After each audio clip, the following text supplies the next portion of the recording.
ما بعد فأعوذ بالله من الشيطان الرجيم بسم الله الرحمن الرحيم اهدنا الصراط المستقيم صراط الذين أنعمت عليهم غير المغضوب عليهم ولا الضالين آمين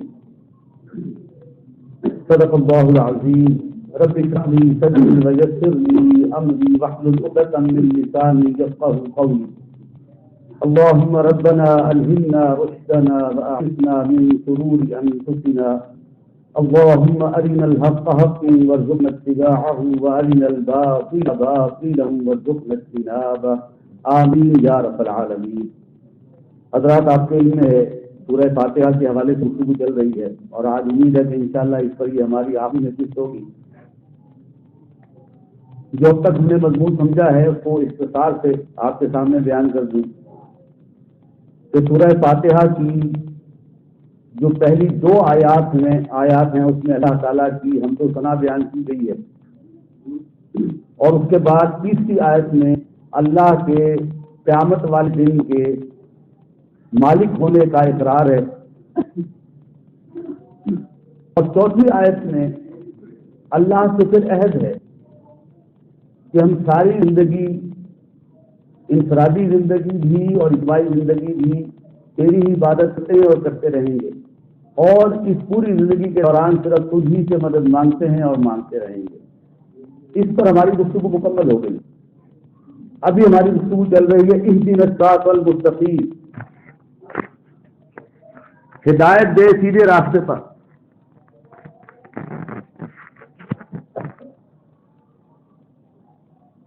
ہماری رہنمائی فرما سیدھے راستے کی طرف۔ اب اس حوالے سے تین باتیں تھیں جو ہم نے جس کا تذکرہ کیا ہے، ان میں سے دو باتوں پر ہماری گفتگو مکمل ہو گئی تھی، تیسری پر آج انشاءاللہ بات کریں گے۔ پہلا معاملہ تھا عورت اور مرد کے حقوق و فرائض کے مابین توازن کیا ہو۔ نمبر دو، انفرادی ملکیت اور اس کے مقابلے میں اجتماعی ملکیت، اس کے مابین توازن کیا ہو، اور اس حوالے سے بیسیکلی سرمایہ اور محنت کے مابین توازن کی کیفیت کیا ہو، یہ تھا جو ہم نے سمجھنے کی کوشش کی تھی۔ آج بھی میں ہلکا پھلکا اس حوالے سے جہاں کہیں موقع ہوگا ٹچ دوں گا۔ لیکن تیسرا معاملہ اجتماعی زندگی سے متعلق، وہ یہ کہ ایک انفرادی زندگی ہے، دوسرے اجتماعی زندگی ہے، اور ان کا آپس میں گہرا تعلق ہے۔ چاہے وہ عورت اور مرد کا معاملہ ہو، چاہے انفرادی اور اجتماعی ملکیت کا معاملہ ہو، چاہے انفرادی زندگی اور اجتماعی زندگی کا معاملہ ہو، تینوں میں یہ ایک دوسرے کے ریسیپروکل ہیں۔ اگر ایک پر توجہ زیادہ ہو جائے گی تو دوسرے پر کم ہو جائے گی، اور دوسرے پر زیادہ ہو جائے گی تو پہلے پر کم ہو جائے گی، پہلے میں کمزوری آ جائے گی۔ ان میں توازن چاہیے۔ اسی حوالے سے ہماری بات پہلے دو گوشوں پر ہو چکی۔ تیسرا بھائی انفرادی اور اجتماعی زندگی۔ انسانی زندگی کے یہ دو گوشے ہیں۔ انفرادی زندگی، اس میں عقائد، عبادات، رسومات، اور اجتماعی زندگی، اس میں معاشرتی نظام، معاشی نظام، سیاسی نظام، تین گوشے آتے ہیں۔ اگر اس انفرادی زندگی پر توجہ ہو جائے، عقائد، عبادات، رسومات، تو سارا زور پر لگ جائے گا، اور اجتماعی زندگی جو ہے وہ انتہائی کمزور ہوگی۔ جیسے آج ہے کہ کسی کا اگر رجحان اسلام کی طرف ہوگی تو وہ عقائد، عبادات، رسومات میں بھی نہیں جاتے، بس عقائد اور عبادات کی حد تک رہ جاتا ہے معاملہ۔ بڑے بڑے دیندار بظاہر نظر آنے والے، لیکن جب ان کے شادی بیاہ اور پوشیدگی کے معاملات کو آپ دیکھیں تو دور دور تک اسلام کے ساتھ تعلق نظر نہیں آتا اس کا۔ تو اس گوشے میں بھی صرف عقائد اور عبادات کی حد تک، رسومات بھی نہیں، اور باقی اس طرف جو اجتماعی گوشے ہیں اس میں معاشرتی نظام ہے، معاشی نظام ہے، سیاسی نظام ہے، اس طرف توجہ ہی نہیں ہوتی۔ یہاں الحاد اور کفر کھل کر ناچ رہا ہوتا، اور ہم صرف جو ہے عقائد کے حوالے سے اور نماز، روزہ، حج، زکوٰۃ کے حوالے سے زیادہ سے زیادہ بس ان چیزوں پر توجہ دے لیتے ہیں اور سمجھتے ہیں کہ ہمارا اسلام مکمل ہو گیا۔ یہی تصورات آج موجود ہیں اور اس کے اثرات بھی ہیں۔ تصور کیا ہے کہ اسلام کیا ہے؟ یہ بندے اور رب کے مابین ایک پرائیویٹ تعلق ہے، جب یہ تصور پنپ جائے گا تو پھر اجتماعی زندگی کہاں سے آئے گی؟ وہ تو آئے گی نہیں۔ جبکہ حقیقت کیا ہے؟ اسلام ایک مکمل نظام زندگی ہے، اسلام ایک مکمل ذاتہ حیات ہے۔ پڑھے لکھے طبقے میں ان کی زبان سوکھتی نہیں ہے یہ بات کہتے ہوئے، لیکن عملاً ہم کہاں کھڑے ہیں کہ نہیں، بس یہ بندے کا اللہ کے ساتھ ایک پرائیویٹ معاملہ ہے، بس عقائد و نماز روزہ حج زکات بس اس تک، اللہ معاف کرے۔ آج بدقسمتی سے اتنا ان بیلنس ہو گیا ہے یہ معاملہ کہ انفرادی زندگی ہی پر توجہ رہ گئی ہے، اجتماعی زندگی پر توجہ ہی نہیں ہے۔ جبکہ آپ نوٹ کیجئے کہ نبی اکرم صلی اللہ علیہ وسلم نے جو کوشش کی، جدوجہد کی اور نظام خلافت قائم کیا، اور کیا وہاں پر صرف عقائد اور عبادات تھے؟ کیا صرف رسومات تھی؟ نہیں، وہاں عقائد اور عبادات کی بات بھی تھی، رسومات بھی۔ صحابہ کرام نے عمل کر کے دکھایا، شادی بیاہ کیسے ہونی چاہیے، پوشیدگی کے موقع پر کس طرح سے طرز عمل ہونا چاہیے۔ اس طرح سے وہاں معاشرتی نظام تھا، وہاں معاشی نظام تھا جو اسلام کے مطابق بنایا گیا۔ وہاں کا سیاسی نظام پورا کا پورا ڈھانچہ وہ اللہ اور رسول کے حکم کے تابع تھا۔ لیکن بدقسمتی سے آج ہم اسلام کو صرف سمجھتے ہیں کہ نماز روزہ زکات کی حد تک محدود۔ یہ آج اتنا ان بیلنس ہو گیا ہے۔ ان بیلنس ہو جانا چلیے کوئی بڑی بات نہیں ہے، لیکن یہ احساس ہی ختم ہو جائے یہ ان بیلنس ہے، یہ ہے جو سب سے زیادہ نقصان بات ہے۔ اس وقت ہمیں یہ احساس ہی نہیں ہے کہ اسلام عملی اعتبار سے نامکمل ہے، عملاً اجتماعی گوشوں میں اسلام ہے ہی نہیں، انفرادی زندگی میں یہ پارشل ہے، یہ احساس موجود نہیں۔ اللہ تعالیٰ ہمیں یہ احساس عطا فرمائے۔ دوسری طرف کیا ہے؟ اچھا دیکھیں، مغرب میں یہی سوچ ہے، وہ یہ کہتے ہیں کہ کوئی مذہب ہو اس کا عمل دخل صرف اور صرف انفرادی زندگی میں ہونا چاہیے، عقائد عبادات اور زیادہ سے زیادہ رسومات، باقی معاشرتی نظام، معاشی نظام، سیاسی نظام، اس کے اندر کسی مذہب کا کوئی عمل دخل ہونا ہی نہیں چاہیے۔ یہ ہے سیکولرزم، لا دینیت، لا مذہبیت نہیں ہے۔ سیکولرزم لا مذہبیت نہیں ہے، مذہب کو کون کرتا ہے؟ وہ مانتا ہے کہ آپ عقائد عبادات رسومات کی حد تک مذہب کے مطابق عمل کریں، لیکن معاشرتی، معاشی، سیاسی، ان تینوں نظاموں میں کسی مذہب کا عمل دخل نہیں ہونا چاہیے۔ یہ پوری دنیا میں سوچ موجود ہے، اور اسی کے ذریعے سے آج مسلمان بھی آ گئے کہ اجتماعی زندگی کا تصور جو ہے کہ اسلام کے مطابق، قرآن و سنت کے مطابق ہونا چاہیے، وہ ذہنوں سے نکل گیا ہے، اور یہ شرک ہو رہا ہے۔ یہ جان لیں اچھی طرح سے کہ یہ جو بات سمجھ نہیں آتی ہمارے کہ یہ شرک ہو رہا ہے۔ وَمَن لَّمْ يَحْكُم بِمَا أَنزَلَ اللَّهُ فَأُولَٰئِكَ هُمُ الْكَافِرُونَ فَأُولَٰئِكَ هُمُ الظَّالِمُونَ فَأُولَٰئِكَ هُمُ الْفَاسِقُونَ۔ جو اللہ کی نازل کردہ شریعت کے مطابق فیصلے نہیں کرتے وہی تو کافر ہیں، وہی تو ظالم یعنی مشرک ہیں، اور وہی تو فاسق و فاجر ہیں۔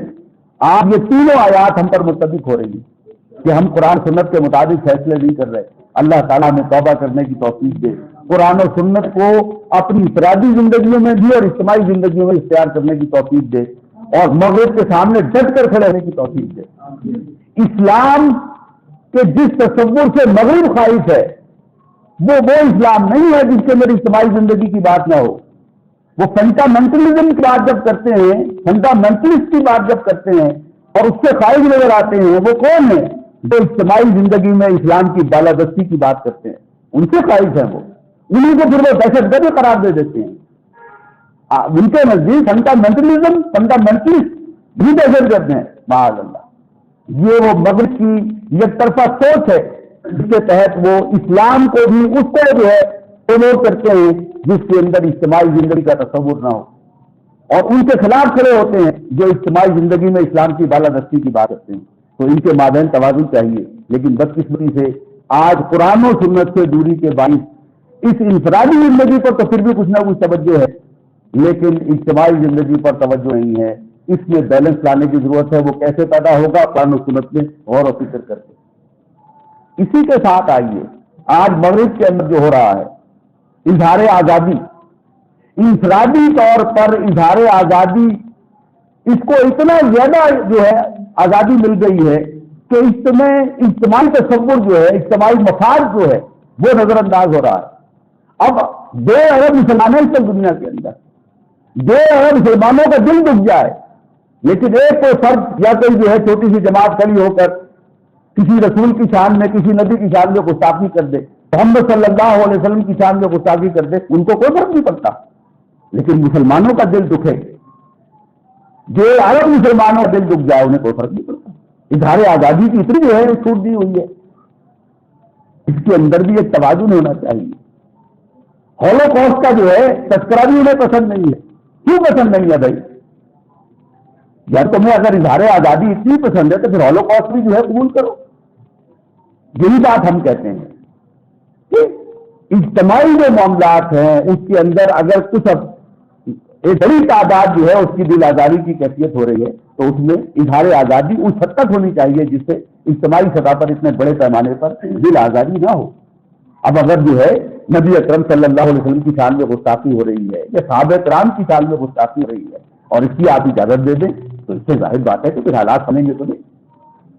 یہ تو شکر ہے مسلمانوں کی کوششوں کے نتیجے میں اسلام و فوبیا کے خلاف ایک باقاعدہ دن بنانے کا جو ہے آغاز ہو گیا. چلیے یہ بھی اپنی جگہ ایک اچھا کام ہو گیا ہے.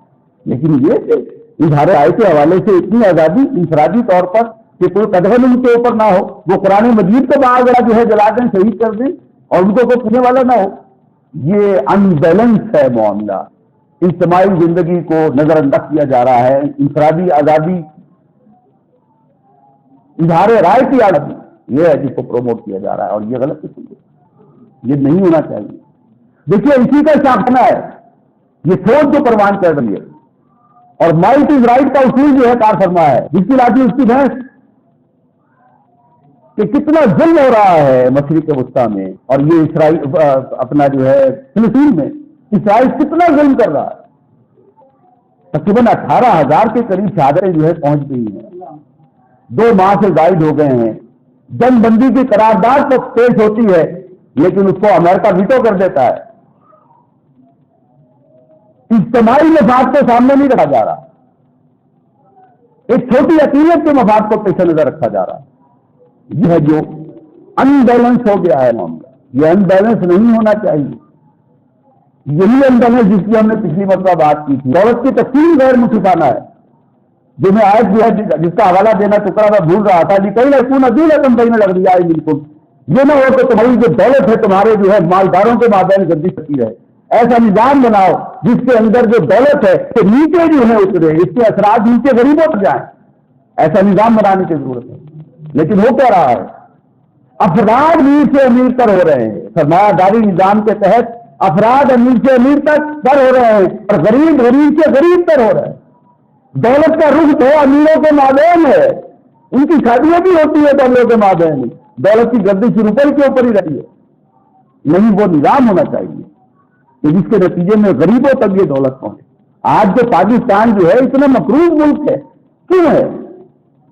مغرب کے اندر بھی یہی اکثر و بیشتر جو ہے نظام، یہ سرمایہ داری نظام موجود ہے، لیکن انہوں نے بہرحال کچھ فیسلٹیز دے کر پھر بے روزگاری الاؤنس کے ذریعے سے وہاں پر کچھ نہ کچھ اس کو کمپنسیٹ کیا ہوا ہے. ورنہ سوچ تو وہاں پر بھی موجود ہے. کیا G20 ان کے اجلاس جب ہوتے ہیں تو کیا وہاں مظاہرے نہیں ہوتے؟ مظاہرے ہوتے. جو ملازم طبقہ ہے، جو فیکٹری ورکر طبقہ ہے، مل ورکر طبقہ ہے، ان کے ساتھ جو وہاں ظلم ہو رہا ہے، ان کو جو حقوق نہیں مل رہے، وہ منظر عام پر آتے ہیں کہ ہمارے لیے زندگی مشکل ہوئی ہے. اس کے باوجود کہ مغرب میں بہت سہولیات دی ہوئی ہیں، بے روزگاری الاؤنس بھی دیا ہوا ہے، لیکن اس کے باوجود زندگی مشکل ہے. تو یہاں تو کوئی حال ہی نہیں ہے. یہاں تو اب 2 وقت کی روٹی جو ہے یہ پوری کرنا مشکل ہو گیا ہے. اتنی مہنگائی ہو چکی ہے، غریب آدمی پچھڑا ہے، اسی کو پیچھے جا رہے ہیں. وہ جو اوپر بیٹھے ہوئے ہیں وہ اپنے اوپر جو ہے ٹیکس نہیں لگنے دیتے، امیروں پر نہیں آتے. وہ اپنے لیے جتنی بھی فیسلٹیز لے سکتے ہیں، آسانیاں لے سکتے ہیں، لیتے رہتے ہیں. لیکن یہ کہ غریبوں پر سے بوجھ پیش کم ہو جائے اور امیروں سے پھول کر کے غریبوں تک پہنچایا جائے، ان کی زندگی آسان کی جائے، نہیں، وہ تصور ہی نہیں ہے. یہ ان بیلنس ہے. انفرادی زندگی، آزادی اظہار رائے کے حوالے سے بھی ان بیلنس ہے، دولت کی منصفانہ تقسیم کے حوالے سے بھی ان بیلنس ہے. جب تک یہ بیلنس نہیں کریں گے اور امیروں سے لے کر غریبوں تک نہیں پہنچائیں گے، اور یہ امیروں سے لے کر ہی قرضے نہیں اترنے، امیروں سے لیے بغیر آپ جو ہے یہ قرض نہیں اتار سکتے. یہ اصلاً جو ہے امیروں سے پھول کرنے کی بات ہے، دولت کی تقسیم کو منصفانہ بننے کی بات ہے. کہ وہ نظام میرا کیا تھا وہ اسلام نے دیا ہے، غور و فکر کرنا پڑے گا، سوچ وچار کرنا پڑے گا۔ میں نے جیسے کہ پچھلی مرتبہ عرض کیا تھا، معاشرتی خاندانی نظام کی سطح پر مکمل تعلیمات دے دی گئی، کسی نئی تعلیم کی ضرورت نہیں ہے، لیکن معاشی نظام کی سطح پر کچھ اوامر و نواہی دے دیے گئے، یہ کرو نہ کرو، اور اس کے ساتھ کچھ اصول دے دیے۔ یہ اصول تھا لِكَيْ لَا يَكُونَ دُولَةً بَيْنَ الْأَغْنِيَاءِ مِنكُمْ، کہ تمہاری دولت جو ہے وہ صرف امیروں کے مابین گردش کی کرنی چاہیے، یہ اصول دے دیا۔ آج اس اصول کو سامنے رکھ کر قوانین بناؤ اور نظام بناؤ، یہ ہے جو کرنے کا کام ہے۔ لیکن جو اس وقت جو ہے جمہوریت چل رہی ہے، اس میں جاگیردار میرا ہے، سرمایہ دار ہے، وہ اپنے ہی تحفظ کے لیے بیٹھا ہوا ہے۔ وہی لوگ آتے ہیں پارلیمنٹ میں پیسے خرچ کر کے کروڑوں روپے لگاتے، اور وہی پھر اپنے اربوں کا فائدہ جو ہے سوچتے ہیں، اور یہ اسی طرح چل رہے گا اگر ہم نے جو ہے جو روش جس طرح چل رہی ہے اسی طرح چلتا رہے اگر اسی طرح کے معاملات ہیں۔ جبکہ سیاسی سطح پر صرف اصول دیا گئے، وہاں کوئی پابند نہیں کیا گیا نظام، وہاں صدارتی نظام اپنائیں، وہاں پارلیمانی نظام اپنائیں، فیڈرل نظام ہو، کنفیڈرل ہو، یہ آپ کو آزاد چھوڑا گیا ہے۔ اس کے بعد یہ نظام بھی بنانا چاہتے ہو اپنا، لیکن چلاؤ اسے اسلام کے اصولوں کے مطابق۔ No legislation will be done repugnant to the Quran و سنت، کہ قرآن و سنت کے خلاف کوئی قانون سازی نہیں ہو سکتی، اس اصول پر چلنا چاہیے۔ جب تک یہ توازن نہیں آئے گا اس وقت تک بگاڑ ختم نہیں ہوگا پوری دنیا میں۔ ایک طرف وہ آئے تھے جہاں ون پارٹی ڈکٹیٹرشپ تھی، انفرادی آزادی بالکل سلب کر لی گئی تھی کمیونزم میں، لیکن وہ نظام اپنی موت آپ پر گیا، اگرچہ اس نے سوشلزم کی شکل اختیار کر لی ہے، انفرادی ملک کا بھی کوئی تصور دے دیا ہے، لیکن ابھی بھی انسانیت تلاش میں ہے کہ بالکل بیلنس کوئی نظام وجود میں آئے جہاں پر انفرادی زندگی کو بھی سانس لینے کا موقع ملے اور اجتماعی زندگی کو بھی توازن کے ساتھ سانس لینے کا موقع ملے، دونوں کے مابین ایک توازن ہو، برابر کی فضا ہو دونوں کے لیے۔ یہ نہ ہو کہ اجتماعیت جو ہے کنٹرول کرے تو انفرادی آزادی بالکل سلب ہو جائے کمیونزم کی طرف، اور یہ نہ ہو کہ سرمایہ داری نظام ہو اور اس کے نتیجے میں بالکل کھل کھیل کر جو ہے دولت کو کھیل کر جو ہے عمل کرنے کا موقع دیا جائے، جبکہ ملت جو ہے وہ بالکل کھسک رہی ہو اور دم توڑ رہی ہو جیسے کہ آج ہو رہا ہے۔ نہیں، اس کے مقابلے میں درمیانی راستہ کہ ون پارٹی ڈکٹیٹرشپ بھی نہ ہو، صحیح معنوں میں جمہوریت ہو، ایسی جمہوریت نہیں جیسے آج ہمارے یہاں ہے، یہ جمہوریت نہیں ہے جہاں ایک پلیٹ بریانی کے پیچھے ووٹ ڈلے، وہ جمہوریت ہے کہ ہم ایک پلیٹ جو ہے بریانی کے پیچھے اپنا ووٹ جو ہے کسی پارٹی کو خاص کر دیتے، معاذ اللہ ثم معاذ اللہ۔ نہیں، منشور کی بنیاد پر ہو، منشور کی بنیاد پر جب وہ ووٹ جو ہے کاسٹ کیے جائیں گے، اس کے نتیجے میں سے وہ اپنے منشور کو بہتر سے بہتر اور امپلیمنٹ بھی کریں گے، پھر ادروائز تو نہیں ہوگا۔ تو یہ ضرورت ہے اس بات کی کہ اس کے بعد میں توازن پیدا کیا جائے، لیکن اس کے لیے دستک دینی پڑے گی اسلام کے دروازے پر، قرآن و سنت کے راستے پر آنا پڑے گا، اور اس میں غور و فکر سوچ وچار کرنا پڑے گا، اور یہ کام تینوں سطحوں پر کرنے والا ہے۔ حکومتی سطح پر یہ افراد کے کرنے کا کام نہیں ہے، خاص طور پر معاشرتی سطح پر تو قرآن و سنت کے اصول آج بھی موجود ہے، کوئی عمل کرنا چاہے تو کوئی رکاوٹ نہیں ہے، لیکن معاشی سطح پر اور سیاسی سطح پر ظاہر بات ہے اس امپلیمنٹ اگر کرنا ہے تو وہ پھر حکومتی سطح پر ہوگا معاملہ، وہ پھر انفرادی طور پر نہیں ہو سکتا۔ اب آگے آئیے، جو ہم نے آیت پڑھی تھی اهدنا الصراط المستقیم، سیدھے راستے کی طرف اللہ ہماری رہنمائی فرما، ہمیں ہدایت دے۔ ہدایت یہ بڑھتی بھی ہے گھٹتی بھی ہے، جیسا کہ سورہ محمد صلی اللہ علیہ وسلم کی آیت نمبر 17 میں فرمایا والذین اهتدوا زادهم هدى وآتاهم تقواهم، وہ لوگ جو ہدایت کے راستے پر آتے ہیں تو ہم کی ہدایت میں اضافہ کرتے ہیں اور ہم انہیں تقوی عطا فرماتے ہیں۔ جتنا زیادہ ان کی ہدایت بڑھے گی ان کے اندر تقوی بڑھے گا۔ تقوی معنی کیا ہے؟ برائی سے نفرت، برائی سے بچنے کا رغبہ، یہ بڑھے گا ان کے اندر۔ تو ہدایت بڑھتی ہے وقت کے ساتھ ساتھ، بشرطے کہ صحیح رخ پر چلا جائے، قرآن و سنت میں مسلسل غور و فکر کیا جائے، اس کو سمجھا جائے، اس پر عمل کیا جائے، تو پھر آگے راستے کھلیں گے۔ میں ایک مثال دیا کرتا ہوں، جیسے کوئی شخص ایک سر پر کھڑا ہوا ہے، اب اس کا جو دیکھنے کا کینوس ہے وہ ایک خاص حد تک ہے، اس کے بعد انہیں پہلی سیڑھی پر قدم رکھا، اب یہ جو سر پر کھڑا ہوا ہے اس کے مقابلے میں جو پہلی سیڑھی پر کھڑا ہوا ہے اس کا کینوس تھوڑا سا بہتر ہو گیا، جب دوسری سیڑھی پر چڑھے گا اور بہتر ہو جائے گا۔ جیسے جیسے سیڑھی پر سیڑھی آپ اوپر چڑھتے چلے جائیں گے ایسے ایسے آپ کا کینوس وسیع ہو جائے گا۔ آپ جو ہے مینار پاکستان پر کھڑے ہو کر دیکھیں، آپ پورے لاہور کو دیکھ سکیں گے۔ یہ اب ہدایت بھی اسی طرح سے بڑھتی ہے، جیسے جیسے آپ قرآن و سنت میں غور و فکر کرتے ہیں، سمجھتے ہیں، عمل کرتے ہیں، عمل کرتے جا رہے ہیں، آگے بڑھتے جا رہے ہیں، آپ کا کینوس وسیع ہو رہا ہے۔ اس سے پہلے ہدایت کا وہ پہلو آپ کے سامنے نہیں تھا جب آپ نیچے تھے، جیسے جیسے بڑھ رہے ہیں ہدایت کے آپ کے لیے راستے کھل گئے، تو ہدایت بڑھتی ہے۔ اسی کو کہا گیا سورہ مریم کی آیت نمبر 76 کا ٹکڑا ہے، وَيَزِيدُ اللَّهُ الَّذِينَ اهْتَدَوْا هُدًى، کہ جو لوگ ہدایت راستے پر آتے ہیں ہم ان کی ہدایت میں اضافہ کرتے ہیں، بڑھاتے ہیں۔ تو اللہ تعالیٰ ہمیں توفیق دے کہ ہم قرآن و سنت غور و فکر کریں تو ہماری ہدایت میں اضافہ ہو، ہمارے تقوی میں اضافہ ہو۔ کیونکہ اللہ سے دعا ہے کہ اللہ ہمیں سیدھے راستے کی طرف ہماری رہنمائی فرما، زندگی کے ہر معاملے میں فرما، اور خاص طور پر وہ تین جو معاملات جو ہم نے سمجھے ہیں، دو پچھلی ہفتہ اور ایک آج، ان کے حوالے سے بھی اللہ ہماری رہنمائی فرمائے۔ ہدایت کے بھی مختلف پہلو ہیں۔ کوئی شخص آپ کے پاس آیا فرض کیے، اس نے آپ سے راستہ پوچھا، کسی جگہ کا پوچھا، آپ نے اسے وہیں کھڑے کھڑے بتا دیا کہ آپ یہاں سے آگے چلے جائیں اور وہاں سے کسی سے پوچھ لیجیے گا، وہ آپ کو بتا دے گا، لیکن اس طرف جانا ہے آپ، یہ ہدایت ہے۔ ایک یہ آپ کھڑے ہو گئے اس کے پاس، آپ نے کہا یہاں سے پہلے سیدھے جاؤ، آج جا کر گلی جو ہے دائیں طرف سے ملے گی، پھر دائیں طرف مڑ جانا، پھر آگے جا کر مزید بائیں طرف مڑ جانا، اور پھر تیسرے یا چوتھے نمبر کا گھر ہے یا دکان ہے وہاں آپ جانا، یہ بھی ہدایت ہے۔ ایک یہ کہ آپ کہیں آ جاؤ بھی میرے ساتھ، آپ اس کو ساتھ لے کر چلیں اور جو دکان ہے یا گھر ہے وہاں لے جا کر کھڑا کر دیں کہ بھائی یہ ہے وہ گھر یا دکان، یہ بھی ہدایت ہے۔ اور یہاں سب مراد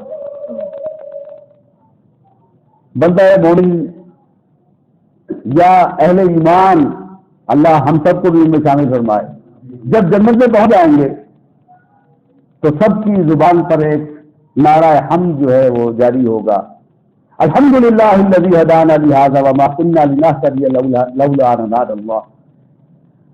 کل شکر کل تعریف اس اللہ کے لیے ہے جس نے ہمیں یہاں تک یعنی جنت تک پہنچا دیا، اور ہم ہرگز ہدایت یافتہ نہ ہوتے، یہاں تک نہ پہنچتے اگر اللہ تو نہیں ہمیں یہاں تک نہ پہنچایا ہوتا۔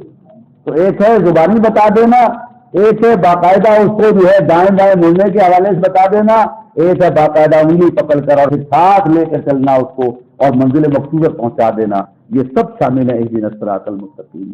اللہ ہمیں راستہ دکھا، راستہ بتلا، منزل مقصود پر پہنچا۔ اللہ سے دعا کرنی چاہیے کہ اللہ تعالیٰ ہمیں ہدایت کے راستے پر چلائے، اور ہدایت کے راستے پر چلاتے ہوئے منزل مقصود کیا ہے؟ جنت، جنت تک اللہ ہم سب کو پہنچا۔ صراط الذین انعمت علیہم، راستہ ان کا جو تم نے انعام فرمایا۔ اب یہ مزید کھولا جا رہا ہے اس بات کو کہ اللہ راستہ ان کا جن پر انعام ہوا، اور قرآن مجید میں سورہ نساء کی آیت نمبر 69 ہے یہ مضمون واضح کیا گیا ہے، وَمَن يُطِعِ اللَّهَ وَالرَّسُولَ فَأُولَٰئِكَ مَعَ الَّذِينَ أَنْعَمَ اللَّهُ عَلَيْهِم مِّنَ النَّبِيِّينَ وَالصِّدِّيقِينَ وَالشُّهَدَاءِ وَالصَّالِحِينَ وَحَسُنَ أُولَٰئِكَ رَفِيقًا۔ اور جو کوئی اطاعت کرے اللہ کی رسول کی، بس یہ وہ لوگ ہیں جنہیں معیت حاصل ہوگی، ساتھ حاصل ہوگا ان لوگوں کا جن پر اللہ نے انعام فرمایا۔ اور وہ کون ہیں؟ نمبر 1 انبیاء کرام، نمبر 2 صدیقین، نمبر 3 شہداء، اور نمبر 4 عام اہل ایمان۔ اور جس کو بھی یہ رفاقت یہ ساتھ حاصل ہو جائے تو کیا ہی خوب ساتھ ہو، کیا ہی خوب رفاقت ہوگی، اللہ ہم سب کو عطا فرما۔ تو اللہ ان لوگوں کے راستے پر چلا جن کو نے انعام فرمایا، غیر المغضوب علیہم، جن پر غضب نازل نہیں ہوا، والضالین، اور جو گمراہ نہیں ہوئے۔ اب یہ نبی کی 2 امتیں ہیں جن کی طرف اشارہ ہے۔ مغضوب علیہم کون ہے؟ یہودی، کے اوپر اللہ کا غضب نازل ہوا۔ کیوں نازل ہوا؟ انہوں نے دنیا کی چند روزہ زندگی کو اہمیت دی، آخرت کو نظر انداز کر دیا، دین کو بیچ دیا۔ یہ ہے جو ان کا جرم تھا کہ دین کو بیچ کر اور دنیا خریدی۔ اس لیے اللہ کا غضب ان پر بہت بڑکا. تو کہا جا رہا ہے کہ اللہ ان لوگوں کے راستے پر جلا جن پر تمہیں انعام فرمایا تھا، جن پر تیرا غضب نازل نہیں ہوا. حقیقت یہ ہے، بلکہ اس کی اگلی بات بھی سمجھ لیں، وَلَضَّالِّينَ، اور جو گمراہ نہیں ہوئے، اس سے مراد نصارہ ہیں. نصارہ اللہ کی محبت میں گرفتار تھے، انہیں اللہ کی محبت میں غلو کیا. وَرَهْبَانِيَّةً ابْتَدَعُوهَا مَا كَتَبْنَاهَا عَلَيْهِمْ إِلَّا ابْتِغَاءَ رِضْوَانِ اللَّهِ وَمَا رَعَوْهَا حَقَّ رِعَایَتِهَا. رہبانیت جس کا انہوں نے آغاز کیا، ہم نے ان پر عرضی کی تھی، لیکن اللہ کی رضا حاصل کرنے کے لیے انہوں نے اس کا آغاز کیا تھا، پھر اس کا لحاظ نہیں کر سکے جیسا لحاظ کرنا چاہیے. اپنے اوپر لازم تو کر لیا، ہم نے بل نہیں کیا تھا ان پر. اللہ فرما رہا ہے یہ انہوں نے خود اپنے لیے راستہ چن لیا تھا. یہ تصور کہ دنیا کے اندر دنیا بکھیڑوں میں پڑ کے، شادی بیاہ کر کے، اور دنیا کے اندر بال بچوں کو پالنے کے چکر میں پڑ کے پھر کہاں کا اللہ سے لو لگانا، کہاں اللہ کی عبادت کرنا. نہیں، دنیا سے بالکل لا تعارف ہو جاؤ اور ایک طرف بیٹھ کر اللہ سے لو لگاؤ. یہ تصور تھا جو انہوں نے اپنا لیا. لیکن یہ کیا تھا؟ یہ اللہ کی محبت میں غلط تھا، وہ دنیا کی محبت میں غلط تھا. وہ دنیا کی محبت میں گرفتار ہو کر دین کو بیچ دیا. انہوں نے راستہ گم کر دیا، جو اصل راستہ تھا دین کا اس کو چھوڑ کر راستہ بھول کر دوسرے راستے پر چلے گئے. لیکن تھے اللہ کی محبت میں گرفتار. وہ دنیا کی محبت میں گرفتار، یہ اللہ کی محبت میں گرفتار، اور اس کے نتیجے میں ایک غلط راستے پر چلے گئے. اس لفظ کا اطلاق خود نبی اکرم صلی اللہ علیہ وسلم پر بھی ہوا. وَوَجَدَكَ ضَالًّا فَهَدَىٰ، ہم نے آپ کو تلاش حق میں سرگرداں پایا، آپ حق کی تلاش میں تھے تو ہم نے آپ کو ہدایت سے نوازا. تو حق کی تلاش ہونا یہ بھی اس غول کے لفظ کے اندر موجود ہے. تو اس اعتبار سے وہ حق کی تلاش میں تھے لیکن غلط راستے سے چلے گئے. لیکن انہوں نے حق کو جان بوجھ کر چھوڑا، پہچان کر چھوڑا، اور دنیا خرید لی اس کے بدلے. تو اللہ ان دونوں انتہاؤں کے مابین، اچھا جو یہ آیا تھا وہاں فَرَعَوْهَا حَقَّ رِعَایَتِهَا، پھر وہ اس کا لحاظ ہی کر سکے جیسا کرنا چاہیے تھا. جب انسان اپنی جبلت سے ٹکراتا ہے کتنی دیر لڑے گا؟ کچھ لوگ ہوں گے ایسے ایکسپشن ضرور کہ وہ پورے اتر جائیں گے اس میں، لیکن اکثریت تو نہیں پوری اترے گی. نتیجہ کیا ہوا کہ جو ان کی عبادت گاہیں تھی، ان کی کلیسا تھے، اس کے نیچے حرامی بچوں کا قبرستان بنا. نہیں لڑ سکے اپنے جذبات کے ساتھ، زنا کی زندگی بسر کرتے رہے اور حرامی بچوں کے قبرستان وجود میں آ رہے. یہ تھا غلط راستے پر جانے کا نتیجہ. لیکن تھا اللہ کی محبت، اللہ کی محبت میں غلط راستے پر چلے گئے. تو اللہ اس طرف جانے سے بھی بچا انتہا پر، اور اس طرف دنیا کی محبت میں بھی جانے سے بچا، اور اپنی محبت میں بھی ظلم سے بچا.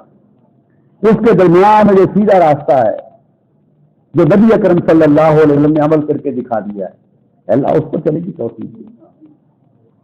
خود ہمارے یہاں بھی دیکھیے، وہ نبی اکرم صلی اللہ علیہ وسلم نے فرمایا تھا لَيَأْتِيَنَّ عَلَىٰ أُمَّتِي مَا أَتَىٰ عَلَىٰ بَنِي إِسْرَائِيلَ حَسْبَ النَّالِ بِالنَّالِ، میری امت پر بھی لازم وہ حالات وارد ہو کر رہیں گے جو تم سے پہلے امتوں پر ہوئے تھے.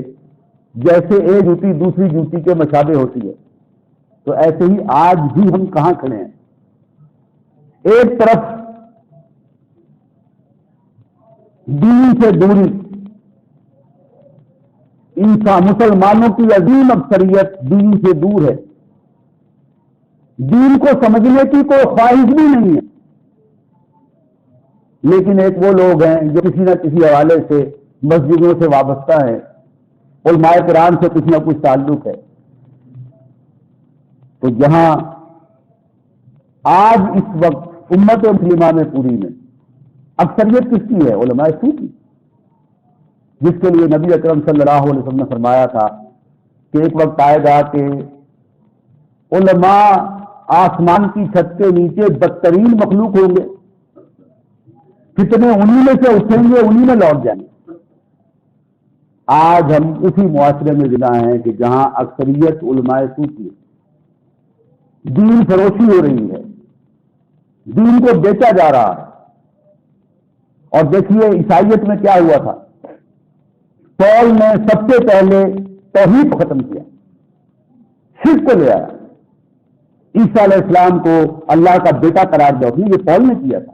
پہلے جب تک عیسیٰ علیہ السلام کو زندہ نہیں اٹھایا گیا تھا اس وقت تک وہ مخالف میں تھا، جب عیسیٰ علیہ السلام کو اٹھا لیا گیا زندہ اس کے بعد اس نے عیسائیت کا لبادہ اوڑھا، اور عیسائیت کا لبادہ اوڑھنے کے بعد دنیا کی نظر میں وہ بہت اونچے مقام پر پہنچا، اور اس نے ایک پہلا کام یہ کیا کہ توحید پر جو ہے زندگی مر توحید کو ختم کیا۔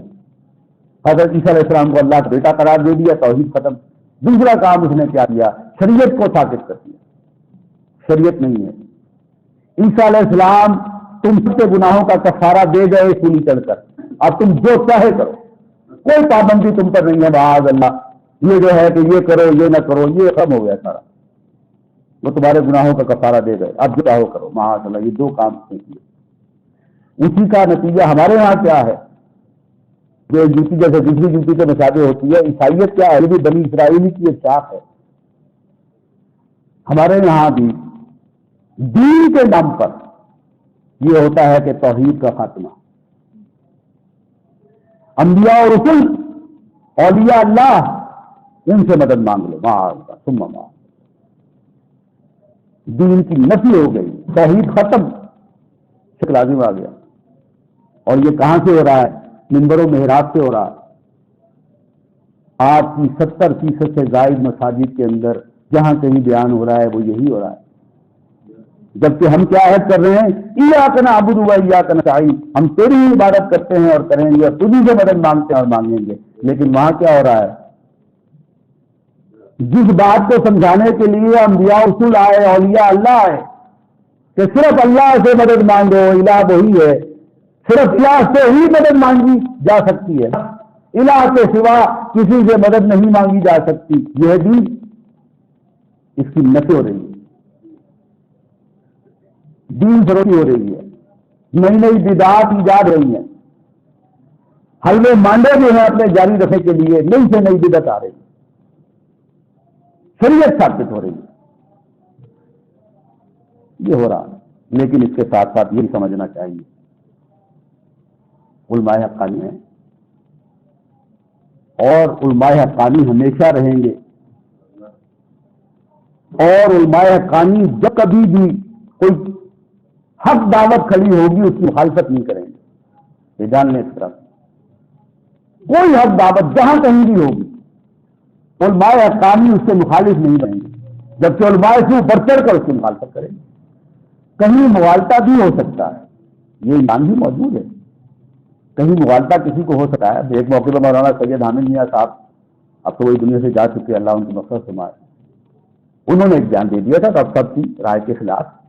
ڈاکٹر صاحب جا کر ان سے ملے، ان سے جب بات چیت کی انہوں نے اپنی رائے پس لے لی اور ڈاکٹر صاحب کی حمایت میں پھر بیان دیا۔ تو کسی کو غلط فہمی ہو سکتی ہے، یہ امکان تو موجود ہے، لیکن ملنے پر اور جب ان کی جو بھی غلط فہمیاں وہ دور ہو جائے گی تو پھر اپنی رائے واپس لے لیں گے۔ تو غلط فہمی تو ہو سکتی ہے کسی علماء حقانی کو، لیکن جب ان کی جو غلط فہمی ہے وہ رفع ہو جائے گی تو اس کے بعد پھر وہ مخالفت نہیں کریں، اس لیے کہ حق دعوت کی مخالفت کا مطلب کیا ہے، اللہ کی مخالفت، ان کے دین کی مخالفت، معاذ اللہ، اللہ کے رسول صلی اللہ علیہ وسلم کی مخالفت، اس لیے کہ یہ دین اللہ نے بھیجا ہے اور محمد رسول اللہ صلی اللہ علیہ وسلم کے ذریعے بھیجا ہے۔ اس کے مقابلے میں اگر کوئی کھڑا ہو جائے گا تو وہ تو اللہ اس کے رسول کے مقابلے میں کھڑا ہو رہا ہے، انڈائریکٹلی، چاہے وہ بظاہر بھی ہے دنیاوی اعتبار سے افراد کی مخالفت کر رہا ہو، کسی جماعت کی مخالفت کر رہا ہو، لیکن اصلاً تو وہ اللہ اس کے رسول کے مقابلے میں کھڑے ہیں۔